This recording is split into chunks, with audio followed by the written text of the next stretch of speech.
வணக்கம். எஃப்னா தமிழ் டிவியின் இலங்கையின் இன்றைய காலை செய்திகள்.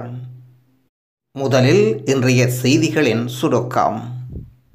வெளிநாடுகளில் தொழில் புரிந்த இலங்கையர்கள் 124 பேர் வைரஸ் தொற்றின் காரணமாக உயிரிழந்திருக்கின்றார்கள். தோட்டத் தொழிலாளர்களின் உரிய வேதனமின்றி துன்பத்தில் சிக்கி நிற்கதே.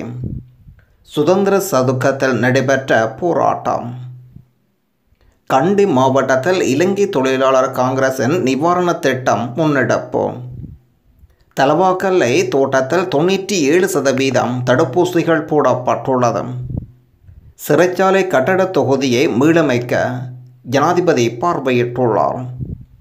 வவுனியா நகர் முழுவதும் வளரும் நாட்டுக்கான பலம் பசில் ராஜபக்ச. இலங்கையை விட்டு வெளியேறும் அதிகமான மக்கள். நவாலே சென்ட் பீட்டர்ஸ் தேவாலயத்தில் கடந்த 95ஆம் ஆண்டு இடம்பெற்ற இலங்கை விமானப்படையினரின் குண்டு தாக்குதல் தொடர்பான நினைவு பகிர்வு.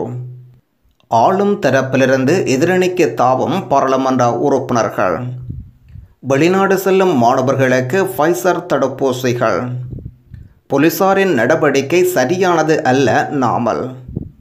இலங்கையில் 30 வயதிற்கு மேற்பட்டோருக்கு ஜனாதிபதியின் அதிரடி அறிவிப்பு.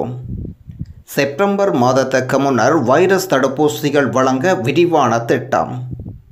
விசா இன்றி நாட்டில் தங்கியிருக்கும் வெளிநாட்டவர்களுக்கு விசேட அறிவித்தல். சர்வதேசத்தின் முன் இருந்த கொஞ்ச நஞ்ச மரியாதையும் இன்றுடன் இல்லாமல் விட்டது. மடல் சீமை பகுதி சிறுமைக்கு நேர்ந்த கதை தாய்க்கு வலைவீச்சு. மற்றுமோர் அதிரடியான அறிவிப்பு வெளியிடப்பட்டுள்ளது. எரிபொருள் விலை குறைக்க அனைத்து முயற்சிகளும் மேற்கொள்ளப்படும் நிதியமைச்சர். ஆர்ப்பாட்டம் செய்தால் உள்ளே போடுவோம் வீரசேகர வீராப்போ. கொழும்பில் பட்ட பகலில் 33 பேரை கடத்திய கோத்தபாய அரசு. தொடர்ந்து இன்றைய செய்திகளின் சுருக்கத்தின் விரிவான பார்வைகள். கொழும்பில் பட்ட பகலில் 33 பேரை கடத்திய கோத்தபாய அரசு அதிர வைத்த அனுரகுமாரா. பத்திரமுள்ள பகுதியில் ஆர்ப்பாட்டத்தில் ஈடுபட்டவர்களை கைது செய்த சம்பவம் ஒரு கடத்தல் சம்பவம் என்பதை சுட்டிக்காட்டியுள்ளார் தேசிய மக்கள் சக்தியின் தலைவர் அனுரகுமார திசாநாயக்கா. இதுபோன்ற நடவடிக்கைகள் எதிராக தமது கட்சி ஒரு அடிப்படை மனு தாக்கலை செய்தது என்று கூறுகின்றார். நாடாளுமன்றத்தில் பேசிய அனுரகுமார திசாநாயக்கா போராட்டத்தின் போது கைது செய்யப்பட்ட 33 பேரை தனிமைப்படுத்துமாறு காவல்துறை கூறிய கோரிக்கை நீதிவான் நிராகரித்திருக்கின்றார். அத்தகைய முடிவுக்கு மத்தியிலும் போராட்டத்தில் ஈடுபட்டவர்கள் பலர் முல்லைத்தீவில் உள்ள ஒரு தனிமைப்படுத்தல் மையத்திற்கு அனுப்பப்பட்டனர். தொடர்புடைய அமைச்சர், போலீஸ் மா அதிபர் அல்லது ஜனாதிபதியின் உத்தரவின் பேரில் இதுபோன்ற நடவடிக்கைகள் எடுக்கப்பட்டுள்ளதா என்ற கேள்வி எழுப்பியிருக்கின்றார். இதை அரசாங்கத்தின் அரசியல் சூனிய வேட்டை என்று குறிப்பிடுவதுடன் முல்லைத்தீவுக்கு அனுப்பப்பட்டவர்கள் உடனடியாக மீள அழைக்க வேண்டும் என்றும் வலியுறுத்தியிருக்கின்றார். ஆர்ப்பாட்டம் செய்தால் உள்ளே போடுவோம் வீரசேகர வீராப்போ. பொதுக்கூட்டங்கள் மற்றும் ஆர்ப்பாட்டங்கள் நடத்துபவர்கள் தொடர்ந்தும் கைது செய்யப்படுவார்கள் என்று பொது பாதுகாப்பு அமைச்சர் சரத் வீரசேகர குறிப்பிட்டிருக்கின்றார். நாடாளுமன்றத்தில் பேசிய அமைச்சர், எதிர்க்கட்சி தவறான தகவல்களை முன்வைத்து பொதுமக்கள் தவறாக வழிநடத்த முயற்சிக்கின்றது. வைரஸ் அச்சுறுத்தல் காரணமாக மேலதிக அறிவிப்பு வரும் வரை பொதுக்கூட்டங்கள் மற்றும் ஆர்ப்பாட்டங்கள் நடத்துவதை தடை செய்யுமாறு சுகாதார சேவைகள் பணிப்பாளர் நாயகம் உத்தரவுகளை பிறப்பித்தார். இது போலீஸ் மா அதிபரால் செயல்படுத்தப்படும் என்றார். உத்தரவு பிறப்பிக்கப்படும் போது காவல்துறை அதன் செயல்பாட்டில் செயல் வடிவம் பெறுகின்றது. எரிபொருள் விலை குறைக்க அனைத்து முயற்சிகளும் மேற்கொள்ளப்படும் நிதியமைச்சர். பொதுமக்களின் நலன் கருதி எரிபொருள் விலை குறைப்பது உட்பட அனைத்து முயற்சிகளும் மேற்கொள்ளப்படும் என்று நிதியமைச்சர் பசில் ராஜபக்ச குறிப்பிட்டுள்ளார். அரசாங்கத்தினால் இதுவரையில் முன்னெடுக்கப்பட்ட நடவடிக்கைகள் ஏதேனும் குறைபாடுகள் இருக்குமாயின் அவை நிவர்த்தி செய்யப்படும். நாட்டை கட்டியெழுப்ப சகல முயற்சிகளும் மேற்கொள்ளப்படும் என்று நிதியமைச்சர் கூறியிருக்கின்றார். நிதியமைச்சர் தமது கடமைகளை பொறுப்பேற்ற பின்னர் பீகாருக்கு சென்று பூஜை வழிபாடுகளில் ஈடுபட்ட பின்னர் செய்தியாளர் சந்திப்பில் இதனை அவர் குறிப்பிட்டுள்ளார். மற்றுமோர் அதிரடியான அறிவிப்பு வெளியிடப்பட்டுள்ளது. திருத்தப்பட்ட வழிகாட்டுதல்கள் வெளியிடுவதற்கு சுகாதார சேவைகளின் பணிப்பாளர் நாயகம் நடவடிக்கை எடுத்துள்ளார். இதனூடாக பல தடைகள் நீக்கப்பட்டுள்ளன. இதில் குறைந்த எண்ணிக்கையிலான மக்கள் திருமணங்களில் கலந்து கொள்ள அனுமதிக்கப்பட உள்ளன. அத்துடன் சுகாதார வழிகாட்டுதல்கள் கண்டிப்பாக கடைப்பிடித்து வழிபாட்டு தலங்களுக்கு செல்வதற்கு அனுமதி அளிக்கப்பட்டுள்ளது. இதனை இராணுவ தளபதி சுவேந்திர சில்வா உறுதிப்படுத்தி இருக்கின்றார். மடு சீல்மை பகுதியில் சிறுமிக்கு நேர்ந்த கதை தாய்க்கு வலைவீச்சு. 14 வயது நிரம்பிய சிறுமியை கர்ப்பிணியாக்கி 25 வயதுடைய இளைஞனை மடு சீல்மை போலீசார் இன்று கைது செய்திருக்கின்றனர். அத்துடன் அந்த சிறுமியை மறைத்து வைத்த குற்றச்சாட்டின் பேரில் சிறுமியின் தாயாரை கைது செய்ய நடவடிக்கை மேற்கொள்ளப்பட்டுள்ளன. குறிப்பிட்ட சிறுமிக்கு வயிற்று நோய் ஏற்பட்டதை அடுத்து அந்த சிறுமி மருத்துவமனைக்கு சிகிச்சைக்கு சென்ற வேளையில் அந்த சிறுமி 3 மாத கர்ப்பிணி என்று தெரிய வந்துள்ளது. இதனை சிறுமியின் தாய் அறிந்து அந்த சிறுமியை பெருந்தோட்டத்தில் தமது உறவுகள் வீடொன்றில் மறைத்து வைத்திருக்கின்றார். இந்த நிலையில் சிறுமி கர்ப்பிணியாகிய விடயம் பிரதேச குடும்பநல தாதி அறிந்து மடல்சீமை போலீஸ் நிலையத்துக்கு மகளிர் பிரிவுக்கு புகார் செய்திருக்கின்றார். இதையடுத்து மடல்சீமை பெண் போலீசார் தோட்டத்துக்கு சென்ற சிறுமியை விசாரணைக்கு எடுத்தனர். அந்த விசாரணையில் சிறுமியை கர்ப்பிணியாக்கிய இளைஞன் குறித்த தகவல் கிடைக்கப்பெற்று அந்த இளைஞன் கைது செய்யப்பட்டுள்ளார். இதனைத் தொடர்ந்து சிறுமியை மறைத்து வைத்த குற்றச்சாட்டின் பேரில் சிறுமியின் தாயை கைது செய்ய நடவடிக்கை எடுக்கப்பட்டுள்ளன. கர்ப்பிணியான சிறுமி தொடர்பான வைத்திய அறிக்கை பெற சிறுமி மருத்துவமனையில் அனுமதிக்கப்பட்டுள்ளார். கைது செய்யப்பட்ட இளைஞன் விசாரணையின் பின்னர் பதுளை மஜிஸ்ட்ரேட் நீதிமன்றத்தில் ஆஜர் செய்யப்பட்டுள்ளதாக போலீஸ் பேச்சாளர் அறிவித்திருக்கின்றார். சர்வதேசத்தின் முன் இருந்த கொஞ்ச நஞ்ச மரியாதையும் நேற்றைய சம்பவம் இல்லாமல் ஆக்கிவிட்டது ரணில். தனிமைப்படுத்தல் முகாம்களுக்கு யாரையும் வலுக்கட்டாயமாக அனுப்புவது சட்டத்துக்கு எதிரானது என்று ஐக்கிய தேசிய கட்சியின் தலைவர் முன்னாள் பிரதமர் ரணில் விக்ரமசிங்கே சுட்டிக்காட்டியுள்ளார்.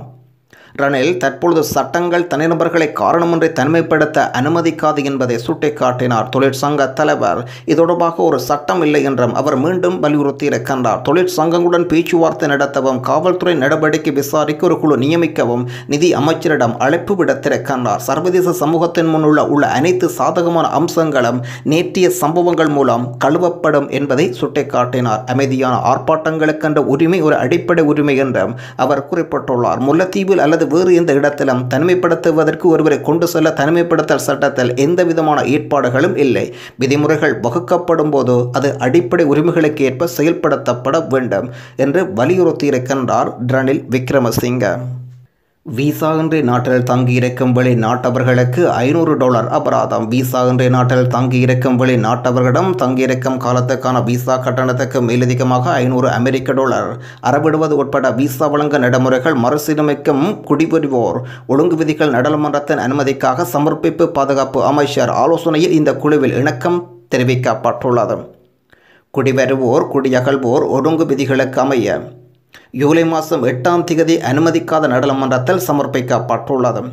உள்ளக பாதுகாப்பு உள்நாட்டு அலுவலர்கள் மற்றும் அனர்த்த முகாமத்துவ ராஜாங்க அமைச்சர் சமல் ராஜபக்ச அவர்களின் தலைமையில் கூடிய இந்த குழுவில் நாடாளுமன்ற உறுப்பினர்களான டெரான் பெரோரோ ஆகியோர் பங்கு பற்றியிருந்தார்கள்.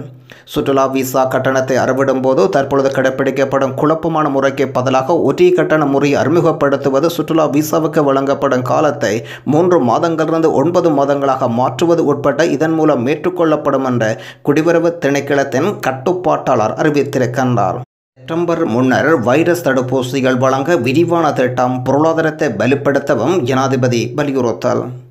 இந்த ஆண்டு செப்டம்பர் மாதத்துக்கு முன்னர் நாட்டின் மொத்த சனத்தொகையில் பெருமளவானோர் வைரஸ் தடுப்பூசிகள் வழங்குவதற்கான விரிவான திட்டத்தை ஜனாதிபதி கோத்தபாய ராஜபக்ச முன்வைத்துள்ளார். வைரஸ் பரவும் ஆபத்து அடையாளம் காணப்பட்டுள்ள மாவட்டங்களுக்கு முன்னுரிமை அளித்து ஜூலை மாதத்துக்குள் கிடைக்கும் தடுப்பூசிகள் அம்மக்களுக்கு வழங்க திட்டமிடப்பட்டுள்ளது. இலங்கையில் 30 வயதிற்கு மேற்பட்டோருக்கு ஜனாதிபதியின் அதிரடி உத்தரவு. இந்த ஆண்டு செப்டம்பர் மாதத்துக்கு முன்னர் நாட்டின் மொத்த சனத்தொகையில் பெருமளவானோர் வைரஸ் தடுப்பூசிகள் வழங்குவதற்கான விரிவான திட்டத்தை ஜனாதிபதி கோத்தபாய ராஜபக்ச சமர்ப்பித்திருக்கின்றார்.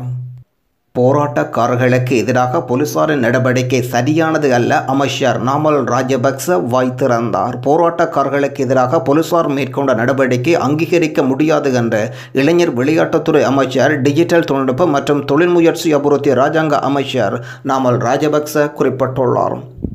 பாதுகாப்பு பல்கலைக்கழகம் தொடர்பான பிரச்சினைகளை அடிப்படையாக கொண்டு கொழும்பில் நடத்தப்பட்ட எதிர்ப்பு ஆர்ப்பாட்டத்தில் ஈடுபட்ட 31 பேர் போலீசாரினால் கைது செய்யப்பட்டமை தொடர்பில் கருத்துரைக்கும் போது, போராட்டங்கள் முன்னெடுப்பது மக்களின் ஜனநாயக உரிமை என்றும், எனினும் உலகளாவிய தொற்று நோயின் போது மக்கள் சுகாதார அமைச்சின் கட்டுப்பாடுகளை பின்பற்றி பொறுப்புடன் நடந்து கொள்ள வேண்டிய அவசியம் என்றும், இவ்வாறு இருப்பினும் போராட்டக்காரர்களுக்கு எதிராக போலீசார் நடந்து கொண்ட விதம் சரியானது அல்ல, நாம் எப்போதும் பிழையானதை சுட்டிக்காட்ட தயங்கியதும் இல்லை என்கின்றார். எதிர்க்கட்சி தலைவர் கட்டுப்பாடுகளை முறை போராட்டங்களை முன்னெடுத்தால் இறுதியாக அவருக்கு வைரஸ் தொற்று உறுதியானது. இதுபோன்ற பல சிக்கல்கள் உள்ளன என்று அமைச்சர் நாமல் ராஜபக்ச செய்தியாளரிடம் பேசும்போது இதனை குறிப்பிட்டுள்ளார்.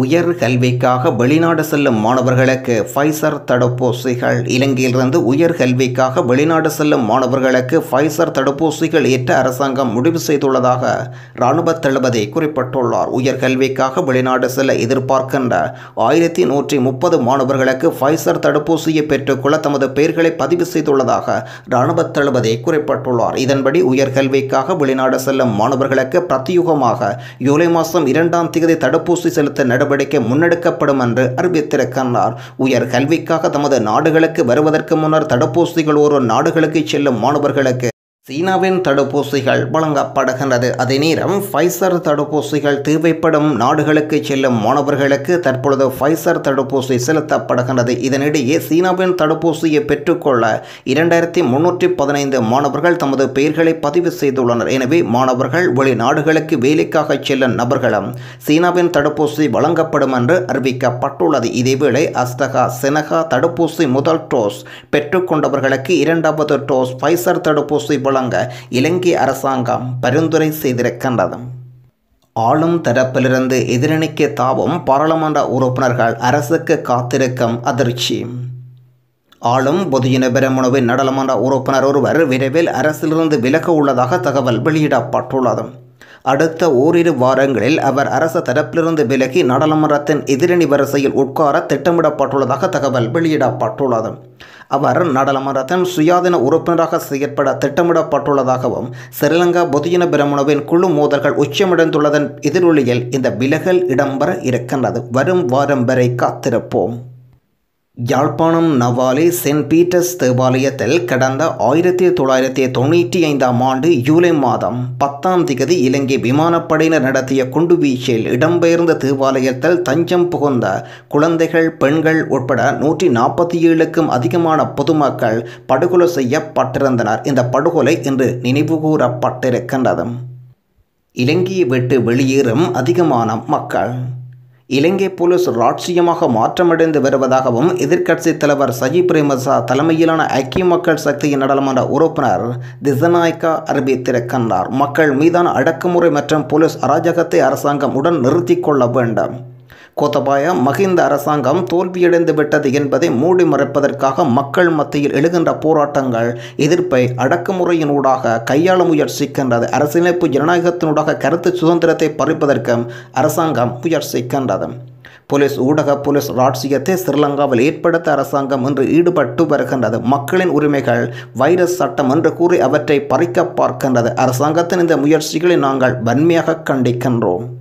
வவுனியா நகர் முழுவதும் வளரும் நாட்டுக்கான பலம் பசல் ராஜபக்ச என்ற பதாகைகள் தொங்கவிடப்பட்டிருக்கின்றது. சிறைச்சாலை கட்டட தொகுதியை மீளமைக்க முன்மொழியப்பட்டுள்ள தோட்டத்தை ஜனாதிபதி பார்வையிட்டுள்ளார். தலவாக்கல்லை தோட்டத்தில் 97% இன்று தடுப்பூசிகள் போடப்பட்டுள்ளதாக பொது சுகாதார பரிசோதகர் சவுந்தரராகன் அறிவித்திருக்கின்றார். கண்டி மாவட்டத்திலும் இலங்கை தொழிலாளர் காங்கிரசின் நிவாரண திட்டம் முன்னெடுப்போம். சுதந்திர சதுக்கத்தில் இன்று நடைபெற்ற போராட்டத்தில் பங்கு பெற்றிருந்த முன்னாள் இராணுவ தளபதிக்கு ஃபீல்டு மார்ஷல் சரத் பொன்சேகாவுக்கு சல்யூட் அடித்த போலீஸ் அதிகாரிகள் 2 மரியாதை செலுத்தியிருக்கின்றார்கள். தோட்ட தொழிலாளர்கள் உரிய வேதனமின்றி துன்பத்தில் சிக்கி நிற்கதே. சுதந்திர சதுக்கத்தில் சுதந்திரத்தை தேடுகின்றேன், அதை காணவில்லை என்று தமிழ் முற்போக்கு கூட்டணியின் தலைவரும் ஐக்கிய மக்கள் சக்தியின் கொழும்பு மாவட்ட நாடாளுமன்ற உறுப்பினருமான மனோ கணேசன் குறிப்பிட்டுள்ளார். வெளிநாடுகள் தொழில் புரிந்த இளைஞர்கள் 124 பேர் வைரஸ் தொற்றினால் உயிரிழப்பு. வெளிநாட்டு வேலைவாய்ப்பு பணியகத்தின் ஊடக பேச்சாளர் மங்கள ரந்தனியே இதனை உறுதிப்படுத்தியிருக்கின்றார். 16 நாடுகளில் தொழில் புரிந்து வந்த புலம்பெயர் தொழிலாளர்களே இவ்வாறு உயிரிழந்துள்ளதாக கூறுகின்றார். இவ்வாறு உயிர் இழந்தவர்களின் குடும்பங்களுக்கு நட்டஈடு வழங்க நடவடிக்கை எடுக்கப்பட்டுள்ளதாக சுட்டிக்காட்டியுள்ளார். உயிரிழந்தவர்களுக்காக அவர்களின் குடும்பத்தினரால் முன்னெடுக்கப்படும் மரணச் சடங்குகளுக்காக தலா 40,000 ரூபாய் கொடுப்பனவு பெற்றுக் கொடுக்க இருப்பதாகவும் குறிப்பிட்டுள்ளார். இந்த குடும்பங்களுக்கு தலா 5 லட்சம் ரூபாய் நட்டஈட்டை பெற்றுக் கொடுப்பதற்கான நடவடிக்கைகளும் முன்னெடுக்கப்பட்டுள்ளதாக அவர் சுட்டிக்காட்டியுள்ளார். நன்றி.